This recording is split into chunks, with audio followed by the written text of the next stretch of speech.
Friends, இந்த வீடியோவில் என்ன பார்க்க போகிறோம் அப்படின்னா 10th நியூ புக்கில் இருக்கிற சிவிக்ஸில் உள்ள 3rd லெசன் தான் வந்து பார்க்க போகிறோம்.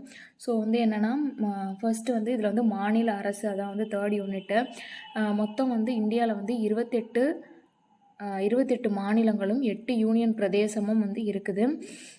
மாநில அரசு பற்றி கூடுற பகுதி வந்து என்னென்னா, பகுதி 6 சரத்துகள் வந்து 152லேருந்து 237 வரைக்கும். ஓகேவா?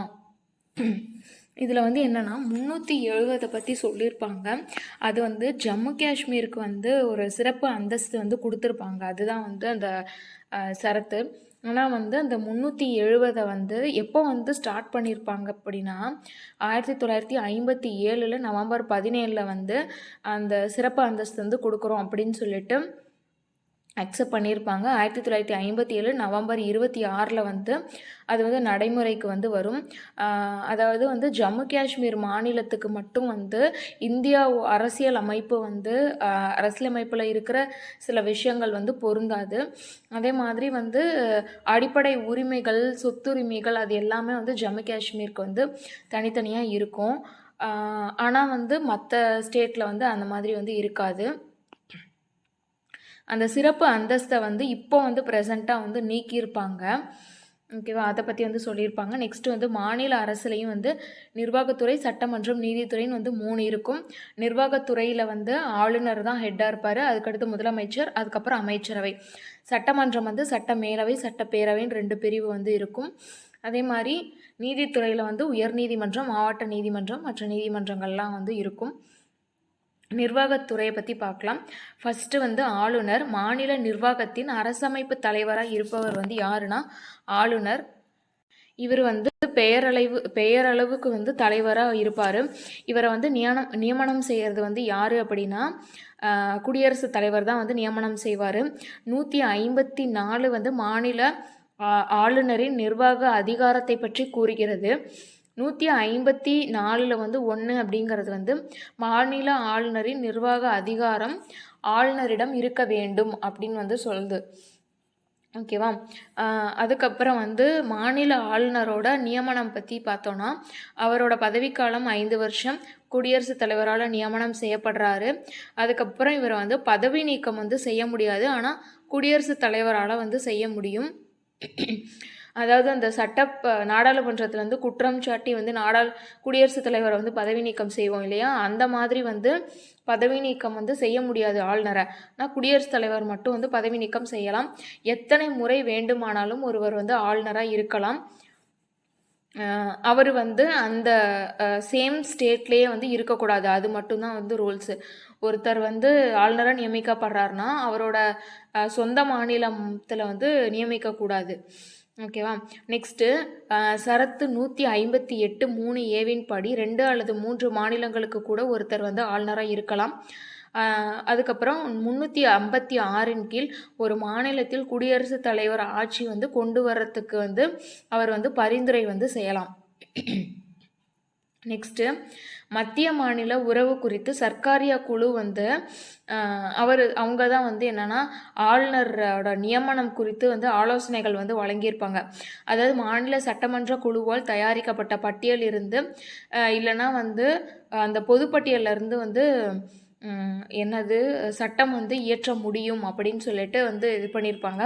அதுக்கு வந்து யாரோட பர்மிஷன் வந்து தேவை அப்படின்னா சிஎம்மோட பர்மிஷன் வந்து தேவை. சிஎம்மோட டிஸ்கஸ் பண்ணோம். அதே மாதிரி மத்திய அரசுக்கூடையும் வந்து டிஸ்கஸ் பண்ணி அதில் வந்து சட்டம் இயற்ற முடியும் அப்படின்னு வந்து சொல்லியிருக்காங்க. அது வந்து சர்க்காரியா குழுவோட பரிந்துரையின் கீழே வந்து இந்த ஆலோசனைகள் வந்து சொல்லியிருப்பாங்க. நெக்ஸ்ட்டு தகுதிகள் அப்படின்னு வந்து பார்த்தோன்னா ஆளுநருக்கான தகுதிகளை வந்து சரத்து 157லேருந்து 158 வரைக்கும் சொல்லியிருப்பாங்க. இவர் வந்து இந்திய குடிமகனாக இருக்கணும், 35 வயது பூர்த்தி அடைந்திருக்கணும், நாடாளுமன்ற சட்டமன்ற உறுப்பினராக இருக்கக்கூடாது, எந்த ஒரு ஊதியம் தரும் பதவியிலும் இருக்கக்கூடாது. அதுக்கப்புறம் வந்து இவரோட பணிகள் வந்து என்னென்னா ஆக்ட் 163 படி சிஎம் வந்து அமைச்சரவையில் வந்து ஆலோசனை வந்து கேட்டுக்கணும். அதாவது அமைச்சரவையில் வந்து ஏதாவது ஆலோசனை வேணும் அப்படின்னா சிஎம்மோட வழிகாட்டுதலின்படி ஆளுநர் வந்து சில நிகழ்வுகளை வந்து வழி நடத்திட்டு போவாங்க. அதுக்கப்புறம் சிஎம்மை வந்து நியமனம் பண்ணுறது வந்து ஆளுநர் தான். சிஎம்ங்கிறது நான் இங்கே முதலமைச்சரை தான் சொல்கிறேன். மாநில வழக்கறிஞர் வந்து பதவி தொடர்பாக வந்து ஆளுநர் தான் வந்து முடிவு செய்வார். நெக்ஸ்ட்டு அரசு பணியாளர் தேர்வுக்குழு தலைவர்கள் மற்றும் உறுப்பினர்கள் நியமனம், மாநில தலைமை தேர்தல் ஆணையர் நியமனம், அப்புறம் அவங்களோட பதவி நீக்கம், உயர்நீதிமன்ற நீதிபதிகளோட பதவி நீக்கம், இதில் எல்லாமே வந்து ஆளுநர் வந்து பார்ட்டிசிபேட் பண்ணியிருப்பார். மாநில பல்கலைக்கழக வேந்தராக இவர் வந்து செயல்படுவார். அதுக்கப்புறம் வந்து துணை வேந்தரை வந்து நியமனமும் செய்வார். குடியரசுத் தலைவர் பெயரில் வந்து மாநில நிர்வாகத்தை வந்து நடத்துகிறவர் வந்து ஆளுநர் தான். அதுக்கப்புறம் ஒரு ஆங்கிலோ இந்தியனை வந்து சட்டமன்றத்தில் வந்து நியமனம் வந்து செய்வார். அதே மாதிரி 1/6 உறுப்பினரை வந்து மாநில சட்ட மேலவைக்கும் வந்து நியமனம் வந்து செய்வார். இவர் வந்து என்னன்னா இந்த உறுப்பினர்கள் பதவி நியமனம் இருக்குது இல்லையா, அந்த அரசு பணியாளர் தேர்வாணைய குழுவோட தலைவர் மற்றும் உறுப்பினர் நியமனம், இதெல்லாம் வந்து நியமனம் மட்டும்தான் வந்து பண்ண முடியும். சப்போஸ் அவங்கள வந்து பதவி நீக்கம் செய்யணும் அப்படின்னா அது வந்து குடியரசுத் தலைவர் தான் வந்து பதவி நீக்கம் செய்ய முடியும், கவர்னரால் வந்து செய்ய முடியாது அப்படின்னு சொல்லியிருப்பாங்க. நெக்ஸ்ட்டு வந்து ஒரு சட்டமன்ற உறுப்பினர்களின் தகுதியின்மை. இப்போ ஒரு உறுப்பினர் வந்து சட்டமன்றத்தில் இருக்கிறதுக்கு வந்து தகுதி இல்லை அப்படின்னு வந்து இவர் தான் வந்து டிசைட் பண்ணுவார். ஒரு கூட்டத்தை வந்து கூட்டத்தை வந்து கூட்டுறதுக்கும் முதல் உரையை வந்து நடத்துகிறதும் வந்து இவர் தான். அதுக்கப்புறம் வந்து சபாநாயகர், துணை சபாநாயகர் வந்து பதவி வந்து காலியாக இருக்கிறப்போ வந்து மூத்த தலைவர் யாராவது ஒருத்தரை வந்து அந்த சட்டமன்றத்தை வந்து ஏற்று நடத்துறதுக்கு வந்து ஆளுநர் வந்து பயணி நியமனம் வந்து செய்யலாம். அதுக்கப்புறம் இவர் வந்து ஏதாவது ஒரு மசோதா வந்து நிலுவையில் இருந்தது அப்படின்னா அதை வந்து கூப்பிட்டு வந்து பேசலாம். இவர் வந்து சைன் பண்ணதுக்கு அப்புறமேட்டுக்கு தான் எந்த ஒரு மசோதாவும் வந்து சட்டமாக்கப்படும் அப்படின்னு சொல்லியிருப்பாங்க. அதுக்கப்புறம் வந்து பிரிவு 213 கீழ் என்னன்னா ஆளுநர் வந்து மாநில சட்டமன்றம் நடைபெறாத பொழுது ஒரு அவசர சட்டத்தை வந்து அவசர சட்டம் வந்து போடலாம். ஆனால் வந்து 6 மாத காலத்திற்குள் அந்த மாநில சட்டமன்றத்தால் வந்து அது வந்து அங்கீகரிக்கப்பட வேண்டும் அப்படின்னு சொல்லியிருப்பாங்க. மாநில நிதிநிலை அறிக்கை, அதுக்கப்புறம் வந்து தணிக்கை அறிக்கை, அரசு பணியாளர் தேர்வாணைய அறிக்கை, இது எல்லாத்துலேயும் வந்து சட்டமன்றத்தில் வந்து சப்மிட் பண்ணுறவர் வந்து கவர்னர் தான். அதுக்கப்புறம் வந்து இவரோட நிதி அதிகாரங்கள் வந்து என்ன அப்படின்னு வந்து பார்த்தோன்னா வரவு செலவு திட்டம் தொடர்பான ஆண்டு நிதி அறிக்கையை வந்து சப்மிட் பண்ணிவார். அதுக்கப்புறம் வந்து ஒரு மசோதா வந்து பண மசோதாவாக இருந்தால் முன்னாடியே வந்து கவர்னர்கிட்ட வந்து முன் அனுமதி வந்து வாங்கிடணும். அதுக்கப்புறம் வந்து ஆளுநர் பரிந்துரை இல்லாமல் நிதி ஒதுக்கீடு வந்து செய்ய முடியாது. அதே மாதிரி ஏதாவது ஒரு அவசர நிதி நெருக்கடி வரும்போது இவர் வந்து அந்த நிதியை வந்து அவசர நிதியை வந்து யூஸ் பண்ணிக்கலாம். அதுக்காக யாருக்கிட்டே பர்மிஷன் வாங்க தேவையில்ல. அதே மாதிரி பஞ்சாயத்து மற்றும் நகராட்சிகளின் நிதிநிலையை வந்து ஆய்வு செய்யறதுக்கு இவர் உரிமை உண்டு. 5 ஆண்டுக்கு ஒரு முறை வந்து நிதி ஆணையம் வந்து இவர் தான் வந்து அமைப்பார். அப்புறம் நீதித்துறை அதிகாரம். மாநில தலைமை வழக்கறிஞரை வந்து இவர் தான் நியமனம் செய்வார். கீழ் நீதிமன்ற நீதிபதிகளையும் நியமனம் செய்வார். மாவட்ட நீதிபதிகள் நியமனம், அதுக்கப்புறம் உயர் நீதிமன்ற தலைமை நீதிபதிகளை வந்து நியமனம் வந்து பண்ணுறது எல்லாமே இவர் தான். அதுக்கப்புறம் இப்போ வந்து ஒருத்தருக்கு வந்து தண்டனை வந்து கொடுத்துருக்காங்க அப்படின்னா அந்த தண்டனையை வந்து குறைக்கவோ ரத்து செய்யவோ இவருக்கு வந்து பர்மிஷன் இருக்குது. மரண தண்டனை அந்த மாதிரி ஏதாவது இருந்ததுன்னா அதை வந்து குறைக்கிற ரைட்ஸ் வந்து யாருக்கு உண்டு அப்படின்னா குடியரசுத் தலைவருக்கு வந்து உண்டு அப்படின்னு வந்து சொல்லுவாங்க. அதுக்கப்புறம் விருப்பு உரிமை வந்து என்னன்னா விருப்பப்பட்டு என்ன வந்து பண்ணலாம் அப்படின்னா குடியரசுத் தலைவரை வந்து இந்த மாநில அரசாங்கம் வந்து ஒழுங்காக செயல்படல, அதனால் குடியரசுத் தலைவர் ஆட்சியை வந்து செயல்படுத்துங்க அப்படின்னு சொல்லிட்டு இவர் வந்து பரிந்துரை செய்யலாம் குடியரசுத் தலைவருக்கு. அதுக்கப்புறம் வந்து இப்போ குடியரசுத் தலைவர் ஏதோ ஒரு மசோதாவுக்கு வந்து டவுட் இருக்குது அப்படின்னா அதை வந்து குடியரசுத் தலைவர் பரிந்துரைக்காக வந்து அந்த மசோதாவை வந்து அனுப்பி வைக்கலாம், இல்லைனா கொஞ்ச நாள் வந்து நிறுத்தி வைக்கலாம். ஏதாவது வந்து ஏதாவது வந்து ஆலோசனை வேணும் அப்படின்னா வந்து அவர் வந்து அமைச்சரவைகிட்ட இருந்தோ இல்லை முதலமைச்சர்கிட்ட இருந்தோ வந்து பெற்றுக்கலாம். அப்புறம் அறுதி பெரும்பான்மை வந்து ப்ரூஃப் பண்ணப்பட்டு நம்பிக்கை தீர்மானம் வந்து நிறைவேற்றப்பட்டால் ஆட்சி கலைக்கிறதுக்கு வந்து இவருக்கு வந்து உரிமை உண்டு. அதுக்கப்புறம் அவசர கால அதிகாரம், அது ஏற்கனவே பார்த்துருப்போம், 356. இது வந்து குடியரசுத் தலைவர் ஆட்சியை வந்து ஒரு மாநிலத்தில் வந்து நடைமுறைப்படுத்துறதுக்கான சட்டப்பிரிவு. இவரோட சிறப்பு உரிமைன்றது வந்து என்னென்னா 361 இதில் வந்து என்னென்னா தனது பணிகளை மற்றும் அதிகாரத்தை வந்து செயல்படுத்துறதுக்கு வந்து நீதிமன்றத்திற்கு வந்து பதிலளிக்க வேண்டிய அவசியம் இல்லை. அதே மாதிரி ஒரு ஆளுநரின் பதவி காலத்தில் அவர் மீது குற்ற நடவடிக்கை ஏதாவது இருந்தாலும் கூட வந்து அவருக்கு எதிராக வந்து நீதிமன்றத்தில் எந்த ஒரு வழக்கும் வந்து தொடர முடியாது அப்படின்னு சொல்கிறாங்க.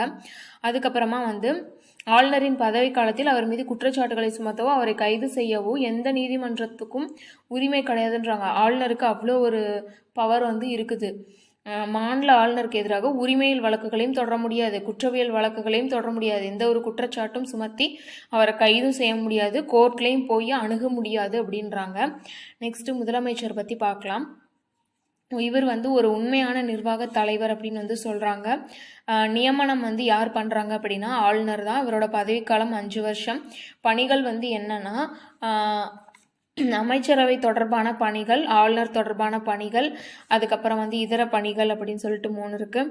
அமைச்சரவை தொடர்பான பணிகள் வந்து என்னென்னா துறையை வந்து இவர் தான் வந்து ஒதுக்கீடு செய்வார். எந்தெந்த துறை எந்தெந்த அமைச்சருக்கு வந்து இருக்கணும், துறையை வந்து மாற்றி வைக்கதா, 2 துறைகளை ஒன்றா கம்பைன் பண்ணுறதா, அதெல்லாமே இவர் தான் பண்ணுவார். அதுக்கப்புறம் வந்து இப்போ எந்த அமைச்சருக்கு வந்து எந்த துறை வந்து ஒதுக்கீடு செய்யணும் அப்படின்னு சொல்லிட்டு பரிந்துரை வந்து முதலமைச்சர் வந்து சொல்லுவார். அதன்படி ஆளுநர் வந்து அமைச்சர்களுக்கு வந்து பதவி பிரமாணம் வந்து செஞ்சு வைப்பார். இப்போ ஏதாவது ஒரு அமைச்சர் வந்து சரியில்லை அப்படின்னா அந்த அமைச்சர்களை வந்து பதவி நீக்கிறதுக்கான பரிந்துரையும் வந்து ஆளுநருக்கு வந்து இவர் வந்து கொடுக்கலாம். அமைச்சரவைக்கு வந்து தலைமை தாங்குபவர் வந்து முதலமைச்சர் தான். ஆளுநர் தொடர்பான பணி என்னன்னா ஆளுநர் தான் வந்து நியமனம் வந்து செய்கிறாரு.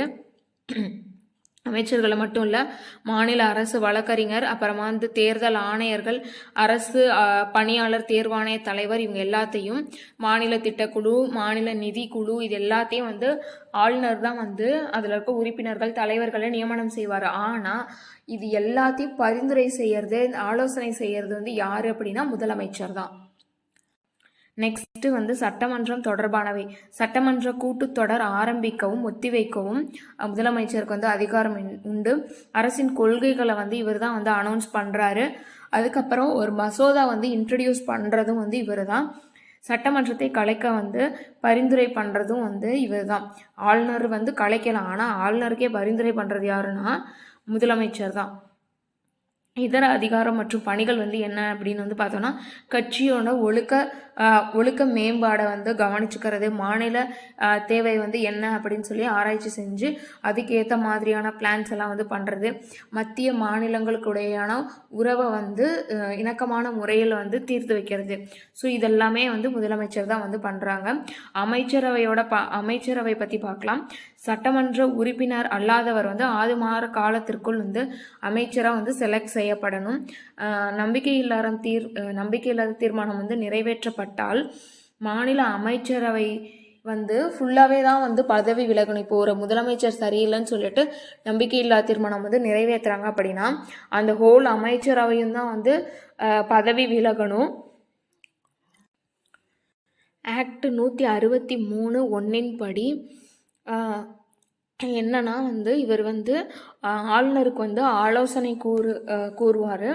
164(1) படி சிஎம்மோட பரிந்துரையின்படி அமைச்சர்கள் வந்து நியமனம் செய்வாங்க. இந்த கண்டென்ட்லாம் முன்னாடியே பார்த்தோம், ஆனால் வந்து எந்த சரத்து படி அப்படிங்கிறத வந்து பார்க்கல. 163 படி ஆலோசனை சொல்கிறாரு. 164 படி சிஎம்மோட பரிந்துரையின்படி ஆளுநர் வந்து நியமனம் வந்து செய்கிறாரு அமைச்சர்களை. அதுக்கப்புறம் 164(1)A வந்து என்னென்னா மொத்த உறுப்பினர் எண்ணிக்கையில் 15% வந்து தாண்டக்கூடாது. அதாவது இந்த அமைச்சர்களோட கவுண்ட் வந்து எவ்வளோ இருக்கணும்னா மொத்த உறுப்பினர் எண்ணிக்கையில் 15% தான் இருக்கணும் அப்படின்னு வந்து சொல்லியிருப்பாங்க. நெக்ஸ்ட்டு அமைச்சரவையோட அதிகாரம் மற்றும் பணிகள் வந்து என்னென்ன அப்படின்னு வந்து பார்த்தோம் அப்படின்னாக்க மாநில அரசு கொள்கைகளை வந்து நடைமுறைப்படுத்துறது, மசோதாவுக்கு வந்து ஆதரவு கொடுக்கறது, நிதி கொள்கைகள், வரி கொள்கைகளை வந்து முடிவு செய்கிறது, திட்டம் மற்றும் துறைகள். இப்போ வந்து ஒரு துறைக்கும் வந்து ஒரு தலைவரை வந்து நியமனம் செஞ்சுருப்பாங்க. அந்தந்த தலைவர்கள் வந்து அந்தந்த துறைக்கு வந்து எந்தெந்த திட்டம் வந்து நாங்கள் வச்சுருக்கோம், இதை மாதிரி வந்து ஒன்று டெவலப் பண்ணுறதுக்கு, ஒரு துறைகளை டெவலப் பண்ணுறதுக்கு அந்தந்த துறை சார்ந்த தலைவர்கள் வந்து திட்டம் வந்து செயல்படுத்துவாங்க. ஸோ அது வந்து அமைச்சரவை மூலமாக தான் வந்து பண்ண முடியும். அதுக்கப்புறம் ஒரு மாநிலத்துக்கும் இன்னொரு மாநிலத்துக்கும் இடையேயான ப்ராப்ளம் வந்து சால்வ் பண்ணுறதுக்கும் கீழ் நீதிமன்ற நீதிபதிகளுக்கு ஆளுநர் வந்து ஆலோசனை வழங்குவார். அந்த ஆலோசனையின் படி தான் வந்து ஆளுநரே வந்து இயங்க முடியும் அப்படின்னு சொல்கிறாங்க. திட்ட அறிக்கை அப்படின்னு மாநிலத்திற்கான செலவுகளை சமாளிக்க திட்ட அறிக்கையை வந்து உருவாக்குது. கீழ் நீதிமன்ற நீதிபதிகளை வந்து நியமனம் செய்யறதுக்கு வந்து ஆளுநருக்கு வந்து ஆலோசனை வழங்குறது வந்து அமைச்சரவை தான். இதே மாதிரி வந்து ஆண்டு வரவு செலவு திட்டம் வந்து அமைச்சரவையால் தான் வந்து இறுதி செய்யப்படுது அப்படின்னு வந்து சொல்கிறாங்க. அமைச்சரவையின் ஒவ்வொரு அமைச்சரின் பணிகளையும் வந்து கட்டுப்படுத்தி கண்காணித்து அதை வந்து ஒருங்கிணைக்கிறது வந்து அமைச்சரவை தான். ஒரு மசோதா வந்து சாதாரண மசோதாவா இல்லது நிதி மசோதாவா அப்படிங்கிறது வந்து அமைச்சரவை தான் தீர்மானிக்கிறது. அந்த அமைச்சரவையிலையும் வந்து மெயினாக தீர்மானிக்கிறது யாருன்னா சபாநாயகர். மாநில சட்டமன்றத்தை பொறுத்த வரைக்கும் வந்து ஓரவை சட்டமன்றம், ஈரவை சட்டமன்றம் அப்படின்னு 2 இருக்குது. தமிழ்நாடு வந்து ஓரவை சட்டமன்றம். வேறு எந்தெந்த ஸ்டேட் வந்து ஈரவை சட்டமன்றம் அப்படின்னா பீகார், கர்நாடகா, மகாராஷ்டிரா, உத்தரப்பிரதேஷ், ஆந்திர பிரதேஷ், தெலுங்கானா, ஜம்மு காஷ்மீர். மொத்தம் வந்து 1 2 3 4 5 6 7 7 ஸ்டேட்ஸில் வந்து ஈரவை சட்டமன்றங்கள் வந்து இருக்குது. தமிழ்நாட்டில் வந்து சட்டமன்ற உறுப்பினர்களோட எண்ணிக்கை வந்து என்னன்னு பார்த்தோன்னா 234 தொகுதிகள் இருக்குது. அதில் வந்து 15% அப்படின்னு வந்து பார்த்துக்கிட்டோன்னா 118 பேர் வந்து வின் பண்ணால் ஒருத்தர் வந்து சிஎம் ஆக முடியும். இதில் வந்து 15%ங்கிறது வந்து 36. ஸோ தமிழ்நாட்டில் வந்து அமைச்சர்களோட எண்ணிக்கை வந்து 36. இப்போ சட்டமன்றம் வந்து மேலவை கீழவைன்னு 2 இருக்குது. கீழவையை வந்து சட்டமன்ற பேரவை அப்படின்னு வந்து சொல்கிறோம். இதில் வந்து உறுப்பினர்களோட கவுண்ட் வந்து 500லேருந்து 60க்குள்ளே தான் வந்து இருக்கணும். பதவி காலம் வந்து 5 வருஷம்.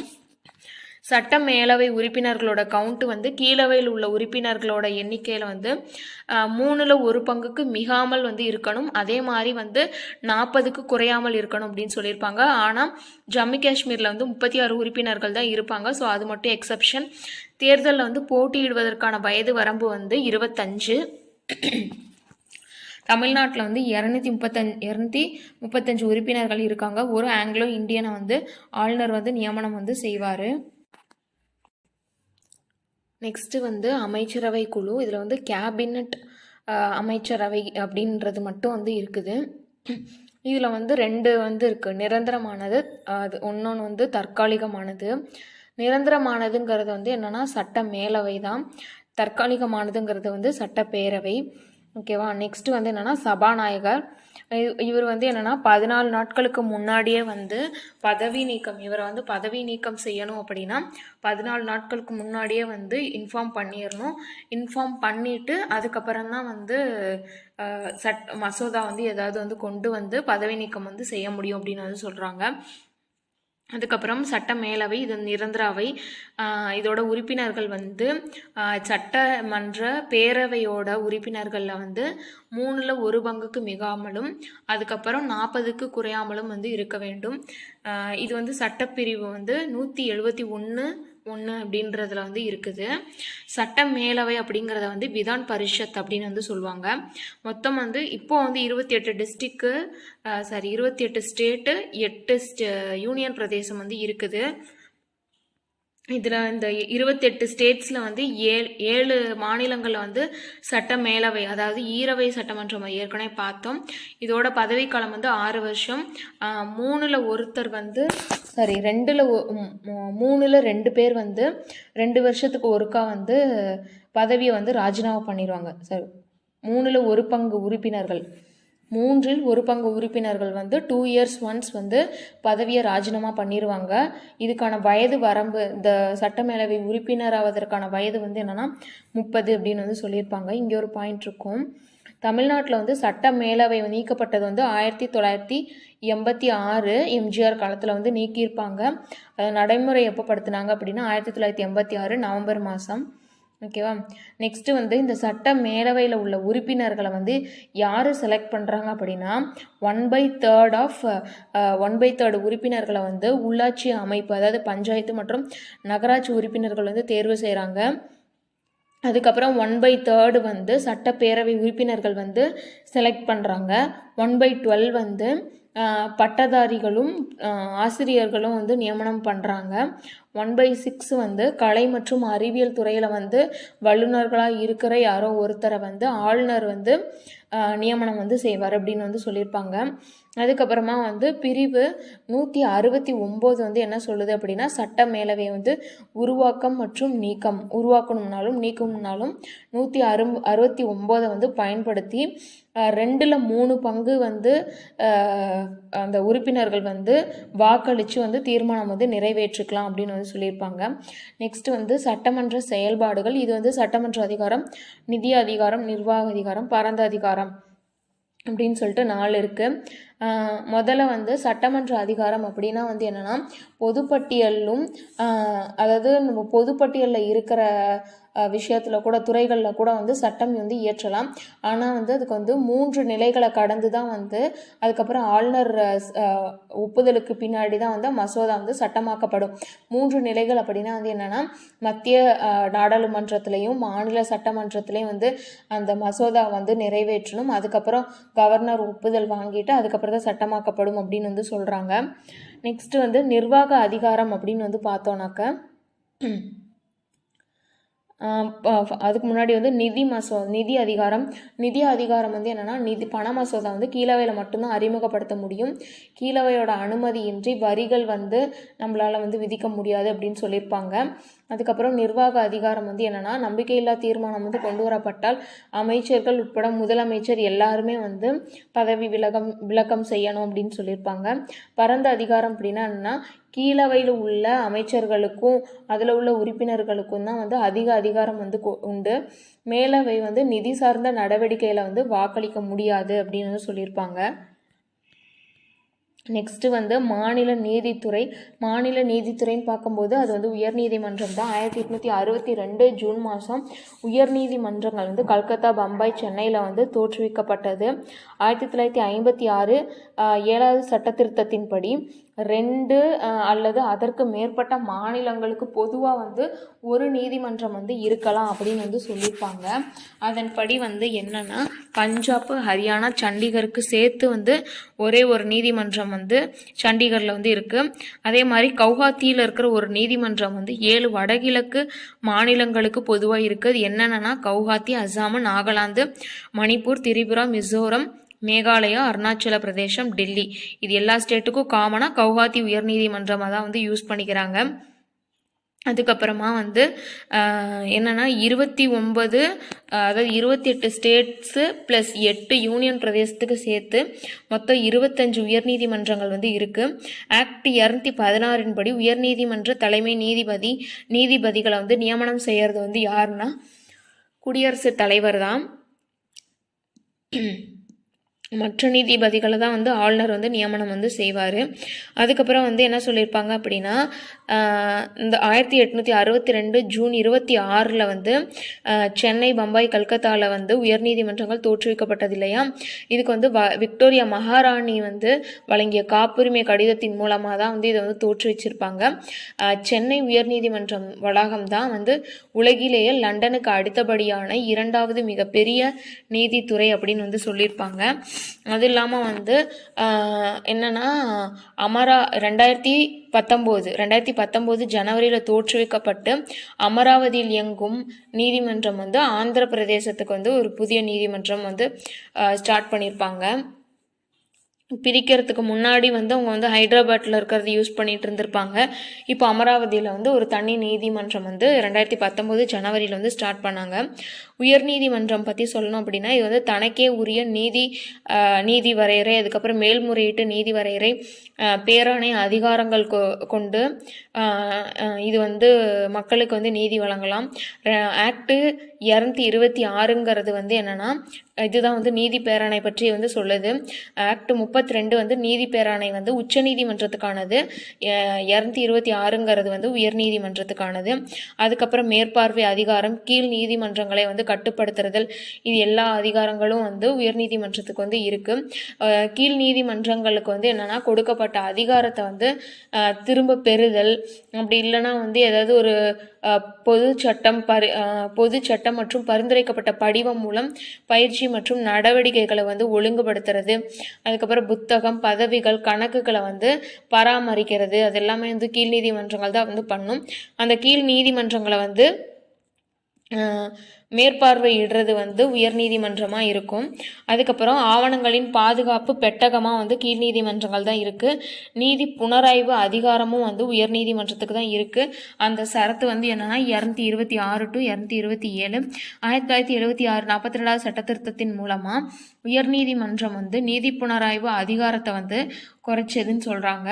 அதுக்கப்புறம் 1977 43வது சட்ட திருத்தத்தின் மூலமாக அந்த குறைக்கப்பட்ட அதிகாரத்தை வந்து திரும்ப வந்து மீட்டுட்டாங்க. 1957 நவம்பர் 17 வந்து ஸ்பெஷல் அந்தஸ்து வந்து ஜம்மு காஷ்மீருக்கு வந்து கொடுத்துருந்தாங்க. அதை வந்து எப்போ நடைமுறைப்படுத்தினாங்கன்னா 1957 நவம்பர் 26 வந்து நடைமுறைப்படுத்தினாங்க. அது என்னன்னா ஆக்ட் 370 தான். இது படி வந்து என்னன்னா மற்ற மாநிலங்களுக்கு வந்து சொத்துரிமை வந்து கிடையாது. ஆனால் ஜம்மு காஷ்மீரில் வந்து சொத்துரிமை வந்து இருக்குது. அந்த மாநிலத்துக்கு வந்து நம்ம போய் வந்து சொத்துக்கள் எதுவும் வாங்க முடியாது அப்படிங்கிறது தான் அதுக்கான ரூல்ஸு. ஆனால் வந்து இப்போ வந்து அந்த மாதிரி கிடையாது. இந்த 370 இப்போ வந்து நீக்கியாச்சு. உயர்நீதிமன்ற நீதிபதிகளோட கவுண்ட் வந்து நிலையானது கிடையாது. ஒரு டைம் ஒரு மாதிரி சேஞ்ச் ஆகிட்டு இருக்கும். அதுக்கப்புறம் வந்து உயர்நீதிமன்ற உச்சநீதிமன்ற தலைமை நீதிபதிகளை வந்து குடியரசுத் தலைவர் நியமனம் செய்வார். மற்ற நீதிபதிகளை வந்து ஆளுநர் வந்து நியமனம் செய்வார். உயர்நீதிமன்ற நீதிபதிகளுக்கான தகுதிகள் வந்து என்னென்னா இந்திய குடிமகனாக இருக்கணும், 10 வருஷம் வந்து நீதித்துறையில் வந்து நீதிபதியாக இருந்திருக்கணும், ஒன்று இல்லைன்னா அதற்கு மேற்பட்ட உயர்நீதிமன்றத்தில் வந்து 10 வருஷம் வந்து வழக்குரைஞராக இருந்திருக்கணும். ஸோ இதெல்லாம் தான் வந்து தகுதிகள். வயது வரம்பு வந்து என்னன்னு பார்த்தோம்னா 62 வயசு, 5 பதவிக்காலம் வந்து 5 வருடம். எது வந்து முன்னதாக வருதோ அதுக்கேற்ற மாதிரி பதவி வந்து விலக்கப்படுவார். அதுக்கப்புறம் மாவட்ட நீதிபதி நியமனம் வந்து யார் வந்து பண்ணுவாங்க அப்படின்னா கவர்னர் தான். ஸோ இந்த உயர்நீதிமன்றத்துக்கும் வந்து ஆட்கொணர்வு நீதி பேராணை, தகுதிமுறை வினவும் நீதி பேராணை, தடையுறுத்தும் நீதி பேராணை, கட்டளையிடும் நீதி பேராணை, ஆவணம் தாக்கல் செய்ய வலியுறுத்தும் நீதி பேராணை அப்படின்னு சொல்லிட்டு நீதி பேராணைகள் வந்து இருக்குது. ஓகே, 3rd யூனிட் வந்து அவ்வளோதான். தேங்க்யூ.